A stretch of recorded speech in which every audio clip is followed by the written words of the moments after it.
Salut à tous, c'est Milas de la chaîne Tenorshare français, j'espère que vous avez la forme. Vous pouvez d'ores et déjà installer la version iOS 18 bêta sur votre iPhone, mais je vous ne suggère pas d'installer la version bêta sur votre iPhone principal, puisque potentiellement il peut y avoir des bugs. Mais si vous êtes curieux et pressé d'installer la version iOS 18 bêta, il y a énormément de bugs et de nouvelles fonctionnalités. Et si vous cherchez d'activer le mode développeur et que ce n'est pas disponible sur votre iPhone, dans cette vidéo je vais vous montrer deux solutions assez simples qui vont vous permettre de le faire assez facilement. Mais avant cela, n'hésitez pas à liker la vidéo, la partager avec vos amis, de vous abonner à la chaîne si ce n'est pas le cas et activer la cloche pour être notifié de chaque nouvelle vidéo. Et sur ce, on passe directement à la suite. Je vais vous proposer deux solutions pour activer le mode développeur, puisque sur certains iPhones, vous pouvez directement l'activer dans les réglages, mais sur d'autres iPhones, l'option n'apparaît pas directement dans les réglages. Et on passe directement à la première solution, c'est de l'activer directement dans les réglages. Pour ce faire, on va aller dans réglages sur votre iPhone, puis tout simplement on descend sur confidentialité et sécurité. On clique dessus, on descend jusqu'en bas et là comme tu peux le voir, mode développeur, on clique dessus puis on va l'activer tout simplement.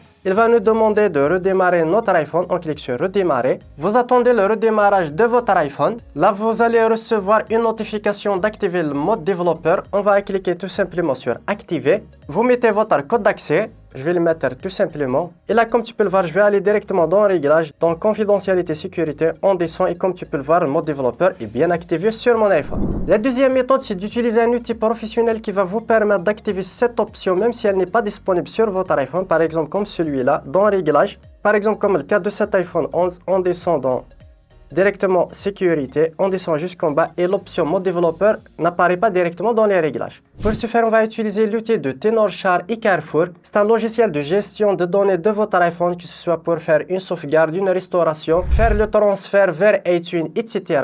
Vous pouvez supprimer les doublons, photos, vidéos, mettre des sonneries, etc. Je vous laisse découvrir tout ça dans la description. Je vais mettre le lien dans la description, bien sûr. Et vous avez plein d'outils gratuits dans le logiciel, par exemple, activer dans ce cas le mode développeur. Je vous montre tout ça directement sur le PC. Prenons l'exemple de cet iPhone en allant directement dans Réglages. Comme tu peux le voir directement dans Confidentialité et Sécurité, on descend jusqu'en bas et l'option activer le mode développeur ou bien désactiver n'est pas disponible. Voici l'interface logicielle Tenorshare et Carrefour, simple, intuitive. Après avoir connecté votre iPhone, vous le sélectionnez comme tu peux le voir. Là, je peux définir un papier peint directement, changer le fond d'écran. Vous pouvez éteindre et redémarrer votre iPhone. Vous pouvez faire un rapport de test. Vous pouvez faire un transfert vers iTunes, transfert d'appareil depuis iTunes. Vous pouvez supprimer les photos en double, exporter vos photos. Vous avez une gestion des données complète ici pour votre galerie, musique, vidéo, podcast. Par exemple, mettre une sonnerie. J'ai déjà fait une vidéo dans la chaîne, vous pouvez directement la consulter. Vous pouvez faire aussi une sauvegarde et une restauration de votre iPhone. Et pour notre cas, tout simplement, on va aller sur plus d'outils. Là, vous avez des outils gratuits sur le logiciel. Par exemple, ici, activer le mode développeur. On clique dessus, puis on va cliquer sur ouvrir, puis sur suivant. Et là, normalement, l'option apparaît dans les réglages, dans confidentialité et sécurité. On descend jusqu'en bas et comme tu peux le voir, l'option mode développeur apparaît ici. Et là, on peut directement l'activer. Je vais l'activer, cliquer sur redémarrer mon iPhone. On attend le redémarrage.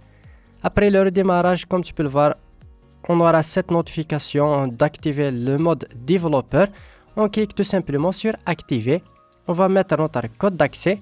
Et là, tout simplement, le mode développeur est activé. Je peux le vérifier directement dans les réglages confidentialité et sécurité. Et là, comme tu peux le constater, le mode développeur est bel et bien activé sur mon iPhone. Voilà, on arrive au terme de cette vidéo. J'espère qu'elle vous aura plu. N'hésitez pas à me le faire part dans les commentaires. Ça fait toujours plaisir de vous abonner à la chaîne et d'activer la cloche pour être notifié de chaque nouvelle vidéo. Et sur ce, à une prochaine vidéo.